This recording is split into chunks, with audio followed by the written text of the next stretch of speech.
جسے اللہ بلاتا ہے اسے کوئی روک نہیں سکتا۔ کبھی کبھی انسان صرف ایک خواہش لے کر چلتا ہے اور اللہ اس خواہش کو منزل بنا دیتا ہے۔ کہتے ہیں نا کہ جو ہمارے نصیب میں ہوتا ہے وہ ہزاروں رکاوٹوں سے کچھ دیر کے لیے ٹل تو سکتا ہے لیکن آخر میں وہ ہمیں مل ہی جاتا ہے۔ اسی کی ایک جیتی جاگتی مثال سامنے آئی لیبیا سے۔ عامر المہدی منصور الغدافی جو حج کے لیے نکلے تھے لیکن ان کا نام غدافی ان کے راستے کی دیوار بن گیا۔ ایئرپورٹ پر انہیں روک لیا گیا۔ وہ چیکنگ پروسیس میں الجھے رہے اور فلائٹ بورڈ نہیں کر سکے۔ وہ سیکیورٹی سے گہار لگاتے رہے کہ انہیں جانے دیا جائے لیکن ان کی کسی نے نہ سنی اور پلین ان کے بغیر ہی چلا گیا۔ ان کا دل ٹوٹا، آنکھیں بھیگ گئی لیکن یقین باقی تھا۔ پھر اللہ نے وہ کر دکھایا جسے لوگ کرشمہ کہہ رہے ہیں۔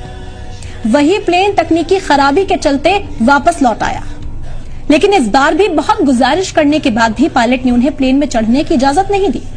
پلین پھر ان کے بغیر اڑا اور دوسری بار بھی اسی تکنیکی خرابی کے چلتے پھر اس پلین کو لوٹنا پڑا۔ تو جب دوسری بار خرابی ہوئی تو کیپٹن نے ہی کہہ دیا کہ میں اب تب تک اڑان نہیں بھروں گا جب تک عامر ہمارے ساتھ نہ ہو۔ یہی ہوتا ہے نصیب، جب اللہ کچھ لکھ دیتا ہے تو پوری کائنات اسے پورا کرنے میں لگ جاتی ہے۔